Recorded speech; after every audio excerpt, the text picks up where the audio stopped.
Index investing or passive investing has grown more popular with investors. Even Warren Buffett touts the benefits of owning an entire index like the S&P 500 over the long term. An example of an index tracking ETF is BMO's S&P 500 Index ETF. It's the largest ETF in Canada that tracks this well-recognized and popular index. It provides exposure to the returns of the market cap weighted S&P 500 index at a low cost with a management fee of just 0.08%. This broad market ETF makes for an efficient building block in a portfolio, saving you time and effort while mitigating single stock risk. If you're looking for exposure to the largest and most liquid public companies in the United States, this ETF delivers an easy-to-use solution and instant diversification. Commissions and management fees and expenses all may be associated with investments in exchange-traded funds. Please read the ETF facts or prospectus of the BMO ETFs before investing. Before we get started, I just want to remind everyone that this information discussed today is not intended to be or construed as investment advice. Please consult a professional advisor before putting a loonie in any of these financial markets. The dirty secret is that no one's ever going to get paid back. People have the shortest memories when it comes to investment. We just got to get Keith into Bitcoin. Hey, there's a bubble.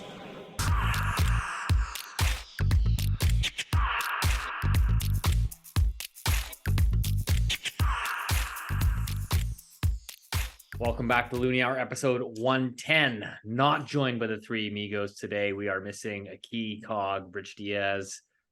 He is on hiatus. He'll be back next week. But we do have a very, very special guest this week. We have Dr. Sylvain Charlebois, the food professor, or as Keith likes to call him, the food processor. But he'll be joining us shortly. But Keith, Boomer, what's going on, buddy? I know I am missing Rich. He's not here. It feels different. I'm kind of sad. Yeah. And happy in a good way too, right? Because then we don't have to talk about, the diffusion index and stuff. Because, okay. It's already awkward. Rich. Yeah, there you go. So here's my opening story. So my Mrs. Icecap and I, we enjoy wine. And I always open the bottles, and I'm very good at it, but remember, I focus on cutting the foil exactly where it should be around the edge. So then when you open it the next time, if it's corked or anything, it's pretty simple to pour and everything. No, not Mrs. Icecap. It's like an old rig. She just blasts right down through the foil and yanks it out. So then when I go to pour myself more wine later, I forget that, of course. Now I almost ripped my finger off. You can see here tonight. Just trying to get a glass of wine. So I'm injured, Steve. Are you I have an injury already? Maybe Mid podcast. I love it. Maybe no. Yeah. Well, I mean, couple of things here before we get into the interview with the food professor, as you like to call him. We're going to dive into the discussion of food prices in Canada, which I think are at the front of everybody's minds these days in terms of cost of living. So we're going to get into that, unpack sort of myths, etc., and get his perspective on that. But we do have, again, the Loonie Hour event coming up November 30th in Toronto. So again, if you're in Toronto, you're listening to this podcast, don't miss out. We actually had announced it a couple days ago, but we have a housing panel ahead of time. So a housing panel with Ron Butler, who's been on the show, Angry Mortgage, Ron Butler, Daniel Foch, who runs the Canadian Real Estate Podcast, and Jordan Skrinko, who's the pre-condo king. So if you want to know what's happening in the pre-sale market. So we're going to do a housing roundtable with those guys. And then we're going to do of course, the live podcast, Q&A, drinks, food. It's going to be a great time. So we still got some tickets available. So again, if you're listening to this right now, go into the description to the show notes on Spotify, Apple, YouTube. There'll be a link there. We'll say link to Toronto tickets. Click that. And like I said, we'd love to see you on November 30th in Toronto, in Danforth specifically. Just to add to that, this happens every time we do a live event. Like literally 2 days before, people start emailing Steve and say, hey, any tickets left? And you develop a wait list usually. And then you cancel. So don't wait, guys. Just get it done. So you don't be that guy. You're a good salesman. They don't give you enough credit. Yeah, thanks. But I know it's one of Steve's frustrations with the Loonie Hour live event, all the time he spends putting together. It's like last second, he's like, I need more tickets. And you can't release anymore. This one's gonna be awesome. I mean, like the events, right? We've had people fly in from I think last time we were in Toronto in the Hockey Hall of Fame there, we had people flying out from like Winnipeg, Saskatchewan. The guy from Winnipeg had the Twinkie t-shirts for us. Yeah. So no, it's always a good time. It's not like one of those like stuffy like finance, events in a hotel room. But so anyways, that's kind of the shtick there. Before and after we get to the interview here, we're gonna follow up. Keith and I are going to discuss sort of market recap this week. It's been a busy week, right? We had US CPI data, US retail sales, jobless claims, some big movements in the bond market. You had President Xi floating around in San Fran there. So we're going to get to all of sort of the market commentary and walk you guys through that. So, but without further ado, let's bring on Dr. Sylvain Charlebois, the food professor. Welcome to the show, Dr. Sylvain Charlebois. Sorry, I probably butchered that a little bit, but the food professor, that's why. I mean, it's just easier for everyone. I used to take I was in French immersion, so I should be better at, but Sylvain Charlebois. Yeah. For a little background, though, you are a Canadian researcher and professor in food distribution and policy at Dalhousie University in Halifax. There, you're the former dean of university's faculty of management. You also run a very popular podcast as well, and we see you on Twitter all the time. You're often quoted in the media. So in all respects, I consider you the expert on food and what's happening in the food market, particularly here in Canada. So we're honored to have you on the show. And I guess my first question, first and foremost, is the biggest thing right now that Canadians are dealing with is cost of living, right? Food prices in particular, right? People go to the grocery stores and they're going, oh my gosh, like what, and they're now paring back. In your opinion, what is first and foremost the biggest drivers of this food inflation? Oh my goodness. Where do we start? I know start? that's a loaded question. I know, and Keith and I obviously have our own opinions, but we're kind of curious your perspective, from the food industry. It's a variety of different factors. I mean, most people who don't necessarily understand supply chain economics will blame one person or one company. And I'm not suggesting that profiteering doesn't exist. In fact, for capitalism to exist, you kind of need a little bit of greed. That's human nature, essentially. But for the larger, more significant factors, I would certainly focus on a couple of things. One, I mean, climate change is an absolutely devastating factor across the world. Every day you'll hear a drought here affecting specific crops, floodings there affecting other crops. That's certainly the one factor, the wild card, I would call it, affecting food prices every single day. Regardless of how you see climate change or climate in general, climate is certainly a factor when it comes to food prices.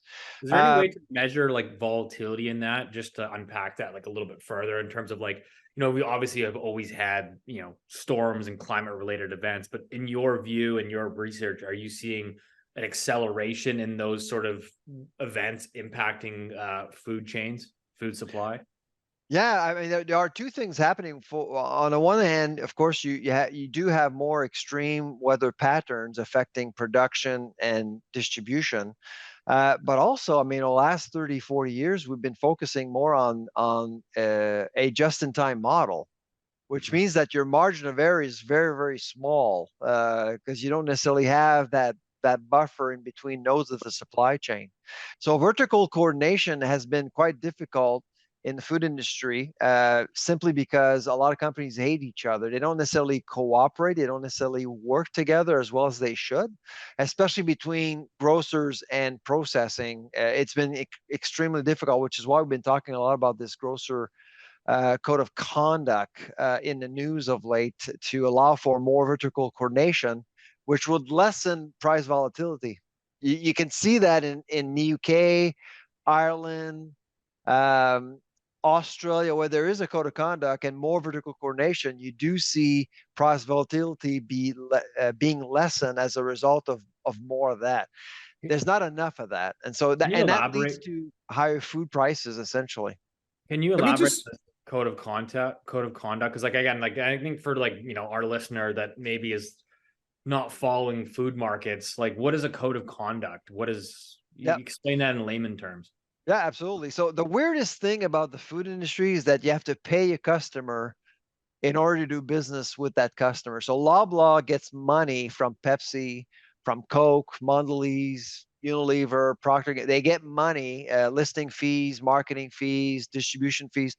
There are a lot of different fees. And over the last several years, grocers, and in particular, let's face it, Loblaws and Walmart, they've been quite abusive, increasing fees. And so what's happening right now, there's a bit of a rat race between grocers and processors. So grocers they'll increase fees, and suppliers will increase prices in order to offset or in order to mitigate the impact of higher fees. And so that's why you got to see prices go up. And at the end of the day, consumers pay more. That's the problem. So more vertical coordination, more peace, really, more discipline will lead to higher prices for sure, but you wouldn't see major bumps as we're seeing right now. So that's why some countries have actually decided to implement a code of conduct, allowing companies to go to a place to settle disputes. Right now in Canada, we don't have that. Loblaws and Walmart are calling the shots. And that's why we're seeing manufacturers really struggling in this country. And in fact, if you're looking at the Atlantic, if you look around, there's not much processing going on because it's incredibly hard to process anything, especially in regions like the Atlantic, and I would say the prairies are in the same situation.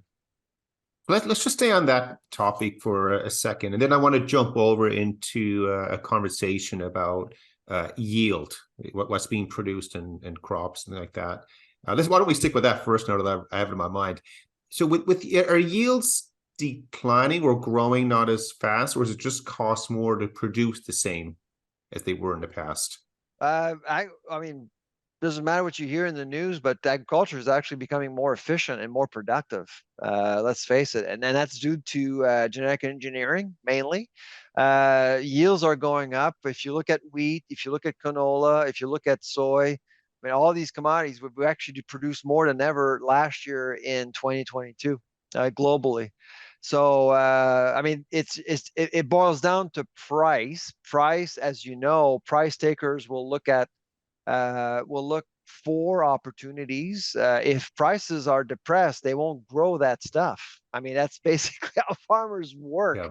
So yields are impacted by some of that, but mostly farmers are pretty darn well tooled right now, much more so than 5 years ago, to increase yields and grow more crops. Despite Ukraine, despite Russia, I mean, markets are figuring out a way to get to grains grown all over the world, including Canada's. Hey guys, sorry to interrupt the show. Just wanted to mention that the Loonie Hours put out a survey. We're trying to survey our audience to get a better understanding who's listening to the show. If we brought any value to you over the last month, 2 months, 2 years that we've been doing this podcast, if you could take 30 to 45 seconds out of your day and fill in the Loonie Hour survey, there's going to be a link in the show notes in the description on YouTube, on Spotify, on Apple Podcasts, etc. We're going to ask you, again, your age, where you live, how many podcasts you listen to a week. This helps us understand not only who you are, but also helps our advertisers know to make sure it's the right fit. So to be honest, ultimately we're asking for a favor. We rarely ask our audience for things, but if you don't mind taking 30 to 45 seconds out of your day to fill in the Loonie Hour survey, again, in the show notes below, we greatly appreciate it. Why don't you just, a lot of our listeners, they're like us, just average guys. We don't really know how the food, we know where the food is coming from. Yeah. Yeah. But what would be the biggest cost that's running through for, commercial sized farms where all of a sudden they decide, hey, we have to ramp up the prices here, which ultimately is affecting margins on a lot of products on the shelf at the end? Are you talking about like crops, cash crops? Yeah, let's stay on that market. For grains, I mean, again, it depends of what region. If you go to the prairies, for example, I mean, these are massive farms. You'll find you'll easily find farms of well over 20,000 acres. Some of them are well over 100,000 acres, and they're quite productive. I mean, I actually there was one farmer on our podcast, I think it was last year. He was able to drive 4 tractors at once on his own. Okay, that's how sophisticated things are becoming in farming. The weirdest thing about technology and food is that when you look at both ends of the food continuum, technological adoption is much greater on both ends, but in the middle there's just, I mean, distribution, processing are lagging, but farming, they're embracing it. They're absolutely embracing it, and of So course, is consumers it are the mostly same. Yeah, is it fixed cost or variable costs? Like what? And what's their energy exposure? Like what are they eating? What are they using to drive everything and have the Well, final output? it's well, in terms of tractors, you mean, or I mean, Yeah, it's for just, the I mean, certainly grain production is energy intensive, and they'll use a variety of different sources to do stuff. Diesel, of course, you have to dry grains with propane. It's basically the only way to do it, which is why there is some pushback around the carbon tax right now. And Bill C-234 is addressing this issue, along with barn eating for other verticals.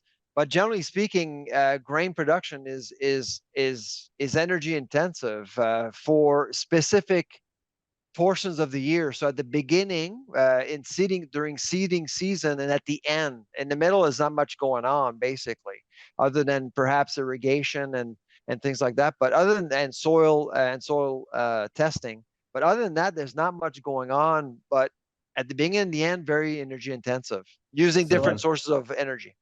let's get into the carbon tax stuff, because I've seen you actually recently get in a spat there, with the Bank of Canada, and the Bank of Canada, of course, actually surprisingly responding to you on Twitter. So I was That's hoping. weird. It's weird, see, because they never respond to us, do they? No, yeah. So you're Yeah, you're a threat, Sylvain. You're a threat to these guys. I must say I was a bit surprised, like everyone else, for the Bank of Canada to single out one person, and that one person happens to be the one person asking questions about the carbon tax and their carbon formula, which I thought was a bit flawed. I don't know what your thoughts are, but I actually do think that the Bank of Canada is misleading the public in terms of how the carbon tax is affecting people's lives, So especially when it comes to the cost of living. no, totally. So why don't we unpack that a little bit? Because can you explain to the listener here that hasn't maybe followed your tweets, but like, how is the Bank of Canada quantifying the impact of the carbon tax on overall CPI inflation today? Yeah, so I think a month ago, Governor Macklem mentioned that the coefficient on inflation was 0.15 percentage point. And I was intrigued by that answer because we've been looking at this for 6 months as a lab. And I thought, they know something we don't. So I was looking around. Did someone ask where the 0.15 came from? And nobody asked. So we did. So we sent out a note to the Bank of Canada, and we got a response, only to realize that their calculation is essentially based on looking at how the carbon tax is impacting retail prices linked to 3 components of the CPI: eating oil, natural gas, and gasoline. And that's it. That's it. No And secondary impacts. That's right. And so I think it was a week later, I was testifying before the Finance Committee, and did mention that we don't know exactly if this calculation is accurate or not. And I would suggest to ask the Bank of Canada for more information. The week after, Governor McLennan was before the same committee, and then he dropped this 0.6 percentage point comment for the first time verbally in front of camera. And basically said that the inflation rate would drop by 0.6 percentage point overnight for 1 year, one time only. I think that's his words. And so the inflation would drop by 0.16. And again, I don't understand why he would say that, because nobody knows really for sure what would happen to inflation. Going back to the Harper years, when Harper cut the GST by 2% within 18 months, and the GST does impact most elements of the CPI, the inflation actually did go up, not down. And so I've argued, I'm not sure the Bank of Canada understands what it is saying right now. And my belief is pretty simple. I don't think the Bank of Canada should have quantified the impact of carbon tax, because you can't do it. A lot of things can impact retail prices, not just the carbon tax. So it's an educated guess at best, is what you're saying. That's what it is, and I would have appreciated if the Bank of Canada would have said that. But I think my guess is that they do realize that they made a mistake by quantifying it in a very narrow way, very narrowly, because I basically posted the email. I don't know if you guys saw that, but I posted the exact email I got from the Bank of Canada, basically acknowledging that the calculation only looks at 3 components. And I think it really made things complicated for the Bank of Canada. And that's probably why they responded back to only me on Twitter, which I thought was, honestly, I think it was uncalled for, because after that reply, everyone, as you know, gentlemen, people don't read emails. And the Bank of Canada was not refuting anything I wrote. It just said that it was in their notes in February. That's all they said. Yeah, it wasn't new information according to them, but to many of us, it was actually new information. So basically, like almost like in their analysis, what they're saying effectively is that, we're not measuring the farmer that has to pay a carbon tax on the fuel to run his tractors. And then once we load it up in the containers and we ship it across the country to different cities, those truck drivers then have to pay a carbon tax on their fuels. And so we're not quantifying any of those impacts into the overall cost of the food that you're paying. You're talking about the compounding effect of the carbon tax across the supply chain, which is something that we weren't able to do as a lab so far, because you need firm level data. And getting firm level data is close to impossible. And I would argue that the Bank of Canada doesn't have access to that data either. And that's right. The trick here. It just feels though like ultimately it's like common sense that if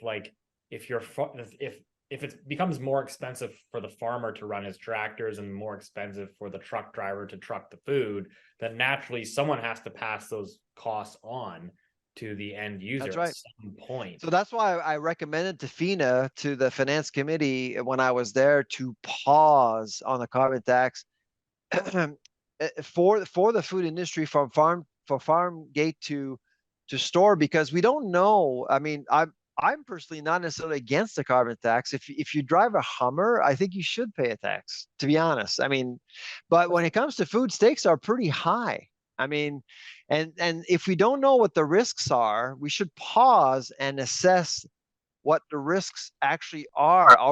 And frankly, we've been looking at the IPPI in Canada versus the IPPI in the US. That's the industrial product price index. Nobody talks about that. The industrial product price index looks at the competitiveness of a supply chain. So we looked at the food IPPI in Canada versus the food IPPI in the US, and guess what's going on? There's a gap, and that gap is growing. Costs are going up in Canada, and in the US, it has remained stable. So what it means is that our food industry's competitiveness is being compromised. Now, is it being compromised by the carbon tax? We don't know for sure, but it's probably not helping. What else could it be then? Well, I just find it such an interesting conversation. And I also find it fascinating from the Bank of Canada's perspective. Did they think on their own that they need to start this conversation and quantify it? Or I would assume they were told they need to quantify it and they I'm not asking you to answer that, but it's just my own thoughts with it. Yeah. But to have I mean, every economy they have a lot of similarities, especially when you get at that level. And there are some differences, of course, but have one cost base remain basically flatline, another one to start accelerating or growing. There has to be a difference. So what else could it be besides a carbon tax? What else would affect the Canadian It's a good data? question. I mean, there are labor costs, distances, transportation costs. I mean, we are in a very big, from a food distribution perspective, our country is a problem. I mean, it's a vast country with only 40 million people. I've always argued everyone wants more competition. I mean, we're talking about competition all the time these days. Even if prices would be dropping, everyone still wants more competition. That's not the point. The point is, and I've argued that to Parliament, make Canada more competitive. Make Canada an attractive place to invest. And if you do that, you will raise the bar when it comes to competition. That's all you need to do. So you have to deal with, our fiscal regime. You have to deal with interprovincial barriers, and there are lots of them when it comes to food. Look at Nova Scotia. We have an incredible wine industry, and we can't sell to the rest of Canada. It's easier to sell to the US. It doesn't make any sense. How can you grow an economy when you have these barriers? That's why the equalization program is so important for Nova Scotia. We can't build wealth. That's the problem. And so those are the hard questions to ask, because the hardest part is to make Canada competitive. To say that we need more competition is the easiest thing to do. To say that we need to get rid of the carbon tax is the easiest thing to do. I think the real problem is competitiveness. And does that come back to your, the code of conduct that you discussed earlier, which is like, you've got, Loblaws and Walmart basically flexing their muscles and passing on higher fees to these producers. Yeah. In your experience and your research there, I mean, is Canada considered one of the less competitive countries in terms of the food grocers? Like, I know there's been a lot of talk about, the NDP likes to talk about, greedy CEOs and this and that. And I'm kind of curious your perspective on that. Like, I think Canada is clearly a country that's built on monopolies. 5 big banks, couple big grocery retailers. We love monopolies. There are 2 podcasts worth listening to. But I mean, let's face it, Canadians love oligopolies and monopolies. But as soon as pricing and cost of living becomes a problem, then monopolies are a problem. That's basically it. And when it comes to food, I mean, the grocery, first of all, I must, I mean, I know all these CEOs and these companies very well, and I talk to them all the time. They're good companies. They're well run. Okay. They have tight margins, but they know their business very well. Éric Laflèche from Metro is an accountant. He knows what he's doing. Okay. He understands his market very well. Michael Medline, he's a brand guy out of Toronto. He's running Empire very well. He understands how to deal with his network of independent grocers. Sobeys complicated. Loblaws, I mean, Loblaws is probably the easiest company to run because it's all corporate. It's all corporate stuff. They want President's Choice in aisle 3. It's done tomorrow. I mean, that's how Loblaws is. To execute anything, it's easy. And they do it very well. And they have this super cluster called President's Choice, and they've innovated so much. It's incredible. So these companies are well run, but they have a lot of power, and they're really undermining food processing and independent grocers in Canada, unfortunately. I just have one more question for you. I know you have to run here. Why don't you share something with the listeners from a basic level that you think they're just not aware of from in the food? And it's a complete open canvas for you to say, did you know that this happens or that happens? So something like that. Oh, I mean, I would say that when you walk into a store, whether it's a grocery store, a discount store, a dollar store, a giant tiger, doesn't matter what it is. I mean, you have to understand that what goes on before your food reaches shelves, there's lots of negotiations going on, and some grocers, some retailers not necessarily have more power, but they are applying their power very differently. And let me give you an example, like Dollarama. That's another great company. And I don't own shares of any of these companies. I'm not allowed to. But I would say if I were allowed to, I'd buy shares from Dollarama right now. They know how to cater to a frugal market. So Kraft Heinz, when they negotiate with Dollarama, they know that they have this monopoly on shelves. So Dollarama will carry basically one brand of peanut butter, 500 grams, smooth peanut butter. Okay, and that's why you can actually go at Dollarama and buy that peanut butter for $3.50. It's the cheapest deal in town. Right next to it, you may actually get some obscure brand, but that's it. That's how they run their business. It's 1,500 SKUs and that's it. Costco is another one. Costco is a bank. Costco is 4,000 SKUs, 15%. So when you walk into Costco, you see a bottle of olive oil, you know that Costco is making 15%. It's pretty simple. And they make $300 million just selling membership without selling one product. So that's a bank. And they do it very well.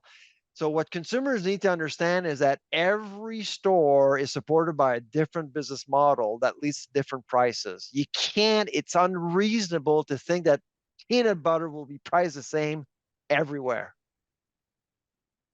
That's crazy. If you were, well, I know we got to be respectful of your time, but we, appreciate you coming on the show. For those that are interested in learning more about, the food market and what's going on here with food prices, et cetera, in Canada, I highly recommend you to check out the Food Professor, the podcast, the Food Professor, and of course, you're on Twitter. What's your Twitter handle again? Food Professor. At Food Professor. Keep it simple. There you go. Keep it simple. Absolutely. Well, we appreciate you taking the time. We appreciate you coming on the Loonie Hour, and we'll hopefully have you on again here soon. Oh, absolutely. If you invite me back, I certainly will show up. And I apologize for the late to that, the fact that I have to leave now. So, but thank you very much for the invitation. I appreciate it.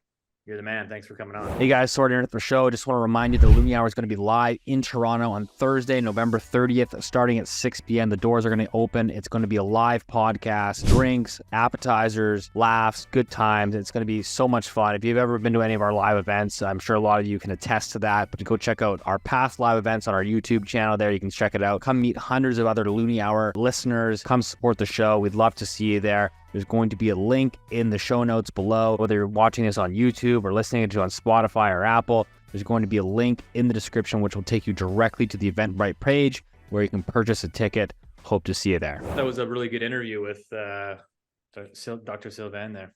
I know, but I feel hungry right now. Despite me butchering his name, I apologize. You didn't get my food joke. I'm feeling hungry. See, this is why we're missing Rich, because Rich would laugh at my dumb jokes. Yeah, well, yeah. If people are gonna have to just stick with you and I. People always ask how the Loonie Hour came to be and how I met you, and I think I've told this story a few times to people that come to the live events and stuff. But originally, you and I were supposed to start a podcast, just the two of us, and then you were like, "Hey, you should talk to this Rich guy," and then Rich was like, "Hey, I heard you guys are starting a podcast. Can I join?" And then you and I didn't have the heart to tell this random guy no. That's a true story, by the way, for anyone's listening. And so, yeah, it was something like that. I think people ask me as well, and I say, well, like Steve and I met online, and yeah, that's how everybody meets these days. We're doing interviews together on Real Vision. Yeah, I remember you and I became friends once. I think I was your guest once on your own platform, and it's fun. But it just shows, I think the world is an amazing place these days. I like the joke, the internet has flattened the world. There's no barriers to entry anymore. Three guys with a microphone can, create this awesome national media platform and, have these great conversations, which is great. Rich, we are missing you because, we all know Steve is the serious one of the three of us. Rich is the smart one. And what does that leave me? Which one would I be? Yeah, you tell me. I don't know. I don't know either. But Keith, We'll see. we did have a really busy week in financial markets, so I was kind of hoping to get that with you, which is start things off. US CPI data coming in softer than expected. I believe it was a headline inflation coming in at 3.2. I think the expectation was like for 3.4. Core prices more or less flat, but all in all, the market looked at that and says, "Wow, things are coming off quicker than anticipated." Yeah, it was.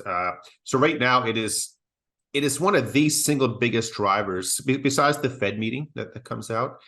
The American inflation data points, so CPI as well as PPI. So CPI is consumer price index. That's what we pay when we're buying food and stuff like that. PPI is producer price index. So it's what the makers of stuff, what's happening with their prices. So you sort of get a feeding through the python, so to speak. So it gives you a good idea. But when American CPI data comes out, the reason it's such a big market mover today, because it's giving us a glimpse of what the U.S. Federal Reserve is seeing. And the expectation is that if inflation is slowing or growing slower than expected, it means the Fed will not be hiking interest rates anymore. And markets like that because they take off. So this week we had the American CPI data, and God bless Rich. He goes into a lot of detail on it. But the boomer perspective of it, all of the inflation data points that came out earlier this week on Tuesday, it was a little bit slower than what the market was expecting. That's all you need to know. And because of that, the dollar got mullered. So Canadian dollar, euro, pound, everything just ripped higher, equities ripped higher, and you name it, because it means, wow, the Fed is going to stop hiking rates because inflation has stopped growing. And that was the story on Tuesday. If you look in between the numbers, though, at one, you have to say, hey, as again, Rich, as you said, the devil's in the details all the time. Two data points were jumping out if you look into it. One was the impact of housing, or yeah, exactly. They factor that in. That should start to increase again. So the point is that even though this was a soft number, I mean, again, maybe I tend to disagree with that, to be honest. This is one of the research notes I was reading from one of the guys I know. They were suggesting, hey, this could start swinging higher again. Don't get too complacent. And then the other complacency, of course, is with energy prices as well, because that's low data point that came on inflation. It implied that the oil inventory levels were extraordinarily high. Because it meant that that's the way it was working. So anyway, the point is the inflation data points, it was soft. Markets took off. It was great. There was a great rally this week. And but now they're starting to reset again. And the thing that really caught our attention. So today, we record on Thursdays, but it's nighttime. It's dark here, and Steve is in the afternoon over on his side. But today, oil prices were down almost 5%. And what happened was that inventory levels that we released for the US were a lot higher than expected. So, the Canadian dollar got hit pretty hard today.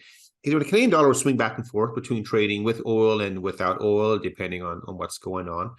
But the Canadian dollar was up about 1.25%, 1.4% on Tuesday into Wednesday. Because the American CPI data, and today it gave up about 75% of that already. So again, this was a really big swing week for a lot of financial markets, and it's sort of we see this sort of the calm before the next storm that's brewing. Because as you know, Steve, like the current storm, especially in your world, are rising rates. Like that's made it difficult for a lot of families across the country. So it seems like now that story is probably over for overnight rates. But the next one is, do we now all of a sudden, hey, if we're not raising rates anymore, and inflation is falling that much, and demand is starting to fall as well, that means the recession is coming. And that's going to be the mother. It's not the rate hikes that happened over the last 2 years. If we get a dramatic slowdown, it's going to make like with some real interesting conversations for us every week coming up. Well, I mean, I think that's kind of the case. Is like you look at it, it seems to me like the recession trade is kind of like back in view, right? I mean, over the last Keith, like month and a half, 2 months, it was kind of like, oh, the reflation trade, right? Like inflation was proving more stubborn, bond yields started backing up, US growth was looking pretty good. And now it feels like in the last 2, 3, 4 weeks, the data is finally starting to shift again. So US CPI falling more than expected. US retail sales kind of hanging on, but not looking overly great. Initial jobless claims, we got that data figure today. Those rising, jobless claims rising the most in almost 2 years. So you're starting to see that in the labor market as well. Of course, producer price index, which you mentioned earlier, those fell 0.5% in October. So it seems like this is all kind of starting to come into light, which is really not surprising. It's almost surprising that it took this long, right? I mean, I think you remember 2022, everyone was talking about, the recession's just around the corner. And like, here we are at the end of 2023 and we still haven't officially declared any recessions. I mean, certainly in Canada, it feels like the recession is already here. You look at, the last 2 quarters of GDP and,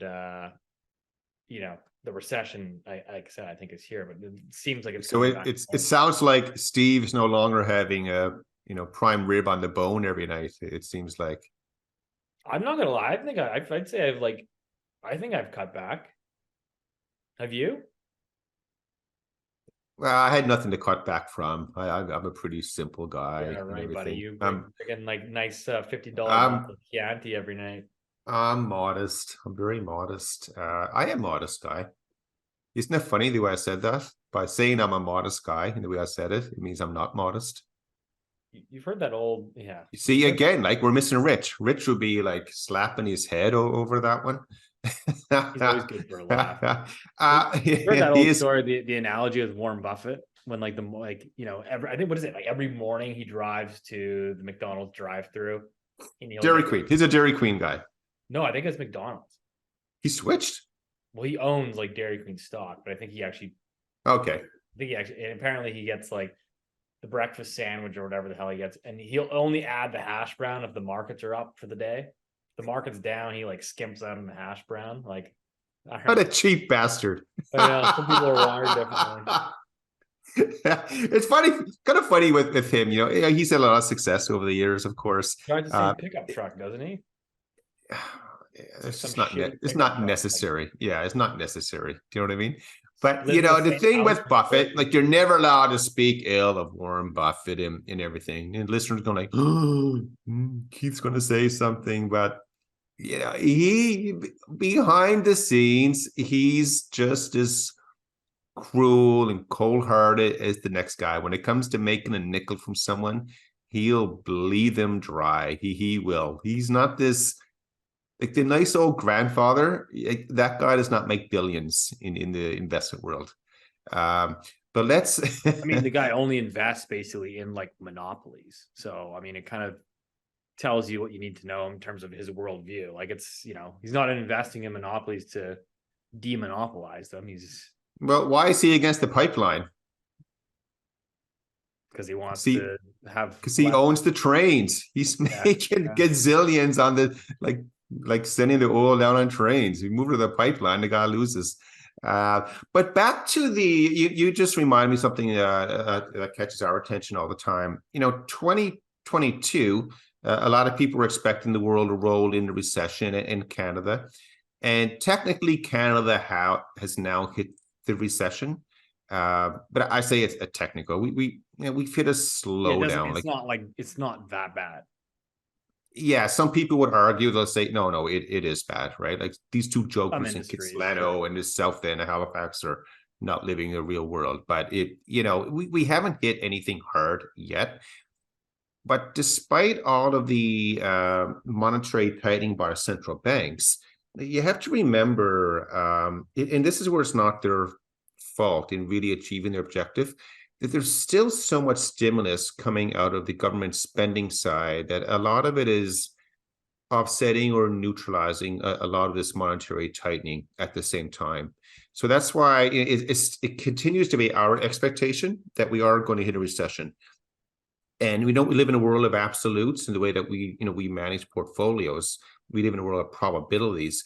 But in our mind, the probability of Canada having a not just recession, but a harder recession that anyone is thinking about, it is a significant probability. And it's just getting pushed out a little bit here. And now we're in Q4, of course. So we get the bank earnings coming out now. I think it's next week or the week after, Steve. We get another cool glimpse. It was funny. I had dinner with my friends a few nights ago on a school night, Steve. Imagine that. Boomer out on a school night. See, again, where's Rich? Rich would laugh at that. You got to put the laugh track in here. Yeah. Yeah. And maybe we don't even need Rich anymore. We just need a Rich track, right? We just do his laugh. Yeah, that's interesting. There's another one for you, Rich. But he works at one of the big banks, and I won't say which color shirt he wears, but he's been directly involved with layoffs over the last 3 to 4 weeks. And I said, how is it? He's, that's what he does at the bank, right? He's always cutting on the bone. And of course, I said, are you all done? He said, yeah, I think I'm done. And I said, well, what about you? Because usually you're the guy who lays off everyone. You're the guy that gets laid off at the end.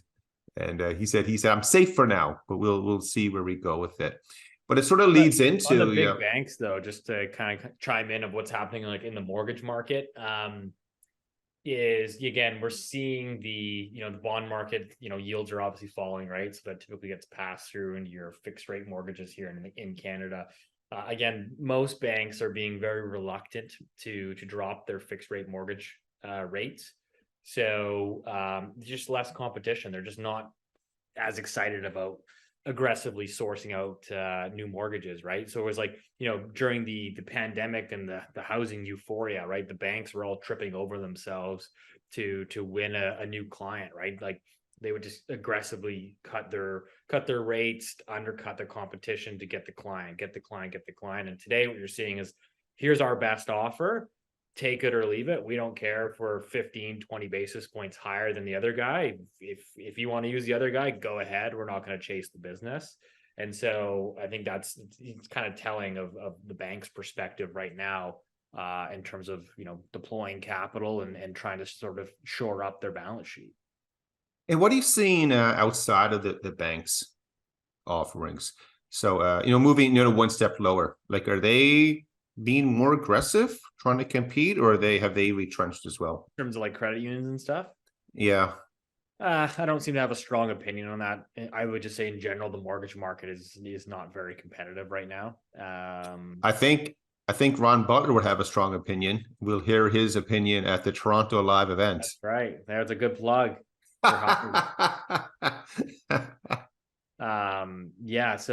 like I said, we'll see. I mean, the housing market here remains slow. Things are, I would say, pretty illiquid. It's a slow market, so we'll kind of, everyone's kind of pontificating now of what's going to happen in the new year and rates, and we have a lot of sellers that are, people aren't getting their price. Right. Oh, I tried my price. My price was kind of like the 6 month ago price, but I don't really want the new price. So this price isn't working. Take me off the market and let's try again in the spring. And people have been so trained in Canadian real estate that, the spring market typically always comes back stronger and you always get your price. You just gotta wait. And so that seems to be the strategy for a lot of people these days. And we'll see how that plays out. But I just heard our view on where we think the economy is headed, and that's going to have enormous repercussions on a lot of financial markets, especially credit markets. I think credit markets are set up for failure. And just like that's a bit dramatic, though, isn't it? Maybe I shouldn't say failure. Maybe I should say waiting for those credit spreads to blow out. It's just like like the meme with like the guy with the stick, and he's like, "Come on, do something."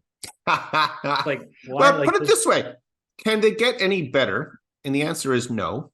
Like it's about as tight as it can get. So therefore, you know what your upside is, and you better hedge your downside. So if you're able to do that, then you're fine. But again, like in that space, the only way it can get better for credit spreads to tighten. And so credit spreads is really the rate that people pay above what the government has to pay when they borrow. And when the economy is booming, we don't have to pay much more than the government, right? Because the probability of you paying it back, you want to get your money back. When we hit a recession or the economy slows, that's when credit spreads widen. So that's when I say, we think credit markets can get hit. To give you an example, I was chatting with a real nice family a couple of days ago, and they're older, saved their whole life, and the entire investment portfolio is just jammed into the bond market. That's the way it is, and they have not had a nice experience over the last couple of years.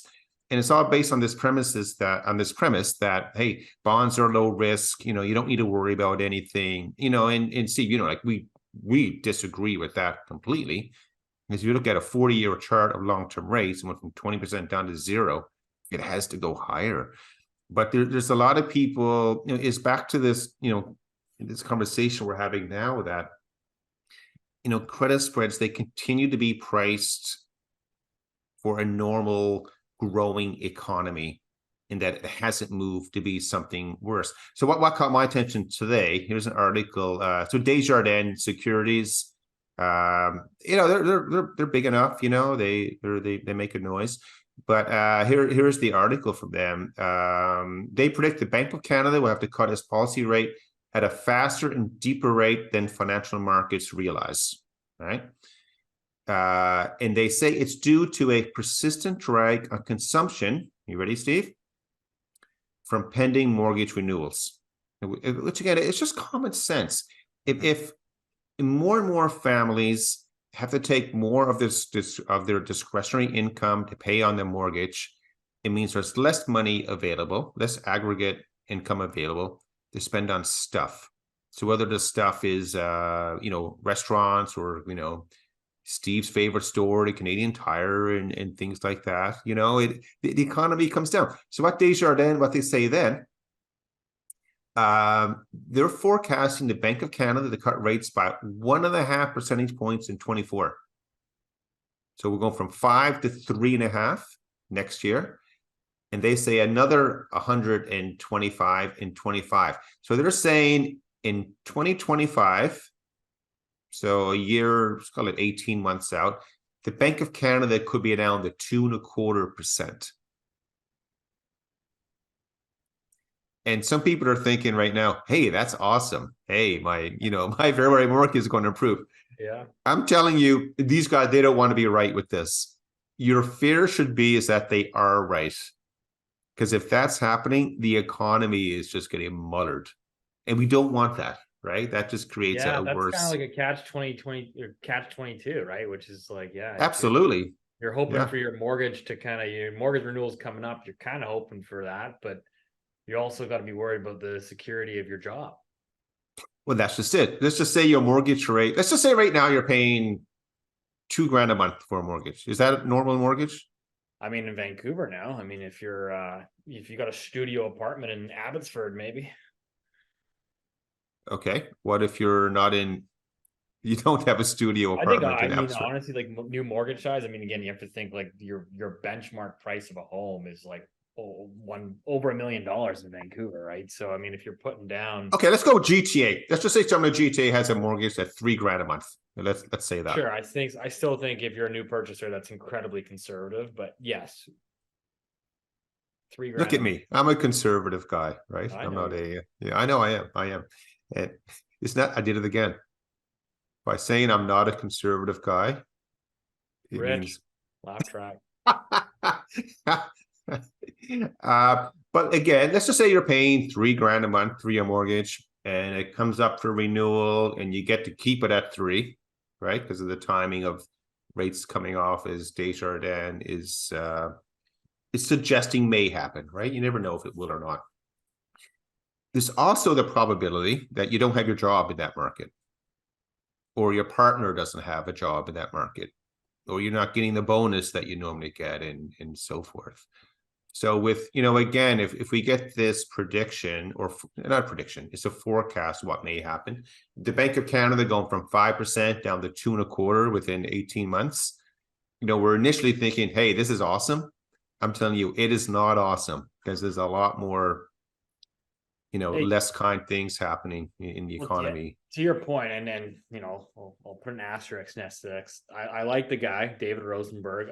He's been quite wrong over the last year. So let's see, a year and a half. Let's give him, let's get that clear. But yeah, he also put out a piece this week as well. Same sort of view, which was that assuming rates stay anywhere near these levels, he says in aggregate, all those extra interest payments on people's mortgages, etc., amounts to a 20% reduction in the national disposable income by the end of 2026. So again, interest payments would amount to a 20% reduction in national disposable income by the end of 2026. So it's his view that rates are coming down hard and fast. So he thinks the Bank of Canada is going to be forced to cut 2 percentage points from its current rate over the next 12 to 18 months. So he sees the overnight rate getting back down to 3% within the next 18 months. Now, again, whether you like him, disagree with him, it's just an opinion. I think it's a well-educated individual that's put his opinion out there, and people can laugh about it, or but I think this is a pretty smart guy, and so we'll see. Maybe he is right this time. And that narrative, it actually makes sense, just from a practical, perspective, in that, the economy, maybe we're wrong. Maybe the economy won't roll over. Put it this way. Let's just look at the other direction. Let's say the economy doesn't stall here. It takes off. It goes bangers again, Steve. Right? It's growing. Well, now what happens with overnight rates? They're going higher. They're going, now all of a sudden, we're no longer at 5%. We're up to 6.5%. As Matt Damon said that time, how do you like those apples? Yeah, it's not a good outcome either way here. Like, I don't know. Yeah, what about I'm kind of curious, I guess my question for you is, though, like, from a financial markets perspective, are you starting to get interested in bonds from like a tactical perspective? Like, again, I know you're like, hey, I'm long bonds for the next 10 years, but like from a tactical trading perspective, like if you're like, hey, you know what, recession seems like it's kind of here and things might get worse, it seems like that might be a decent tactical trade, is to get long bonds. We did a tactical trade in the bond market yesterday and today. So I'll share what that was in a couple of weeks. So there you go. I guess it's one of those blackout periods, hey? Dun dun dun. What did they do? This is where Nancy Pelosi starts trading behind the scenes here. Hey, Nancy's my friend. I hung out with her at the football game. That's right. Oh yeah. She drinks a nice Pinot. She has a nice taste in wine. You guys both like a little Chianti. A Pinot Noir, not Chianti. Oh, okay. Well, I mean, you like it. You like everything. I thought you were a Chianti guy. I like Chianti as well. Yeah. Yeah. Pinot Noir. Yeah. So every time we go to the Loonie Hour, we do the live events. We'll go for dinner after. Keith's always ordering up the nice wine, and I'm always expanding my palate. It's quite so everyone, like, Steve was in New York a few days ago on a trip, and he finished his meetings for the day, and he's like, hey, what should I do now? And I said, oh, this is easy. Like, go down to the village. There's some great restaurants there, have a great fill, and then just take your time and walk up through all the neighborhoods. Steve goes, nope, I'm going to a hockey game instead and have a Budweiser. Oh yeah. What a great Canadian. I sat in the nosebleeds at the MSG there. Man, what a cool barn, but man, that is a crappy arena. It's been there a long time. Yeah. I was at Madison Square Garden once. It was in 2002, I think it was. I was over there for some meetings, and I was doing we did some business with Goldman at the time. This is when I was offshore, And the guy I'm hanging out with, hey, yeah, you want to go to a basketball game? I don't watch basketball. This is, over 20 years ago then. And I said, he said, hey, we got the Goldman box for the night. And I'm like, okay, let's go. So we had the Goldman Sachs box. It was the, what's the New York? It was the Knicks against the Milwaukee Bucks. Some good Pinot in the box. It was great food and drink. Like, it was really, really nice there, everything. And so Mrs. Icecap was with me too then. We had a great time. Yeah. We had a good time. And I'm still talking, Steve, I'm still talking about it. Yeah, geez, man, that's amazing. You got some good friends. I have a few friends. Yeah, just to kind of round it up though, from like a markets perspective. So again, like it feels like the data is kind of finally coming around to our perspective. I know you've been really vocal about this, about the possibility of maybe it's more than a soft landing. Maybe it's something a little bit more difficult than that. But I'm kind of curious, like your view. It feels to me like there's just been like this, like especially I was just like getting hammered with it on Twitter over the last, again, especially over the last 2 to 3 months of just like everybody talking about like higher for longer, higher for longer, higher for longer. And like it seems like, is there, in your opinion, like, is there a more consensus trade than higher for longer? I think that's starting to roll over now, Steve. So if you look at the narrative now is getting tested, obviously, because the data points are coming in, but it would seem like everybody, like I would talk to like clients that like aren't even involved or interested in financial markets, and like, I heard like higher for longer. So so you mean overnight rates, right? Like Fed funds, Bank of Canada. Overnight rates, bond yields, whatever. Like, I'm not saying that I necessarily disagree with the thesis. I just think I've never seen a more consensus view. And my concern is that typically when you get everybody on one side of the boat, typically something else happens. So in the financial market world, it is not that view. Right now, the financial market world is positioned for central banks to start cutting rates next year. So that might be the activity. The stock market's pushing higher. Everyone's got this euphoria. That just seems like a tactical trade. Well, but even if you price like different markets that are priced off the Fed funds rate or the backs up in Canada, like they're starting to price cuts next year. Yeah. So we talk about this quite a bit in that we can be in an economy where rates come down, but the economy can start to deteriorate so much that the rates that you and I see at the bank are actually going higher. And that goes back to credit spreads are widening. And I think that's where we're going to go. So the consensus trade right now, in the bond market world, the consensus trade is that overnight rates are going to cut next year. Mm-hmm. But then the non-consensus view is that credit spreads are not going to widen. It's still okay to hold corporate debt, high yield debt, emerging market debt, preferred shares, like all this stuff linked to it. And if overnight rates are going to cut, it means that other world is going to blow up. And I'm telling you, there are, yeah. Well, exactly. So what you're saying, like, I mean, the markets are pricing in a soft landing. They're pricing in that corporate earnings are going to be good. Fed's going to cut rates just because inflation's more or less getting back to target, and the economy's slowing a little bit, but it's going to slow a little bit. But retail spending is going to hold up, and delinquencies are going to remain relatively low, and so everything's going to be okay. But we'll get a little bit of easing from central banks, anyways. Like that seems like that's effectively what they're pricing in. No. Yeah, right. Because equity markets are still holding their current levels. So when that starts to roll over, it'll be the opposite. That happened in 07, 08 too. Yeah, but again, like this thinking that rates will go higher for longer. If that's just what people are talking about on the street, maybe they just don't have access to what's been happening with financial markets over the last 3 days, because they've changed dramatically. Everyone now, they are starting, like, just even the economists, right? Like the Desjardins article I just mentioned, we're now getting prepped for that.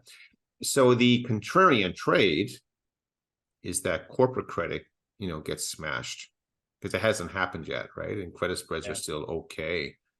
There's always a contrarian trade. I mean, like with oil coming off so much today, as an example. No, oil is interesting, because you have this geopolitical overlay right now, because what's happening in the Middle East and everything. If all that gets sorted out and there's nothing extra happening, then you go to economic side, and demand should be slowing, and then everyone they'll try to adjust their output, to try to control prices again. But there's a lot of extremes happening right now, and anyone who feels a bit complacent, just because we had a soft CPI print, again, this is that, the calm, before something else comes up. So what do we know about 6 weeks to year end? Yeah. I remember I think it was December in 2016 or 15. So a bunch of my friends, we go to one of the pubs every year on Christmas Eve. And when we're down there, everyone's like, yeah, everyone's running a good year. And I'm like, oh man, markets are just getting like mullered here today. It's not a good year end for a lot of people in the investment world. So, maybe we hold everything to year end here. We have 6 weeks left. I think there's tons of volatility left here coming up. Hey, the good news is next week is, I know we're going to wrap up here in a second. Next week is the American Thanksgiving week, of course. And even though I'm a good Canadian and everything, my whole career has been based on US, financial markets. And the greatest holiday in the world, in my world, is the American Thanksgiving week. My world, every Thursday, I don't work. Anyone trying to call me next Thursday, forget about it. I'm not going to answer the phone. You just take the day off and get good food, and I watch football. That's my Thanksgiving day. Yeah, there'll be something going on. Absolutely. And then Friday's a bit lightish. But it is a serious comment in that next week in the investment world, trading will be quite thin. And, that's when you could have some dramatic moves going on. Yeah. Oh, yeah. I had my football pick for last week. I just didn't say it. It worked out very close to what I thought would happen, which was a 49ers win. This week, it's going to be San Francisco 38 and the Tampa Bay Buccaneers. They have a great logo, by the way. It's a pirate with a hat and everything. It looks cool. They might score 13 points this weekend, Steve. So 38-13 for the good guys. This guy's never predicted a San Fran loss. It's incredible. I know. You're always undefeated. It's awesome. Confirmation bias for you. But that's a good place to end it. As always, guys, we appreciate your support. Would love your comments. Oh, I forgot to mention this actually. In addition to this, we are putting out a survey for Loonie Hour listeners. The survey is really just to get a better understanding of who all of our listeners are. It certainly, I'm not going to lie, it definitely helps our advertisers when we get asked questions about, hey, who's your audience? What are they doing? So if you guys don't mind, if you've gotten any sort of value or entertainment out of the show over the last number of years, if you could take 30 to 45 seconds to fill out the survey, there'll be a link below. There'll be a link in the description, and you can fill that out. And otherwise, the best question though is who's your favorite Loonie Hour guy? I think that is in there, to be honest. So yeah, there you go. November 30th, live event, Toronto. Hope to see you there, and we'll see you next week.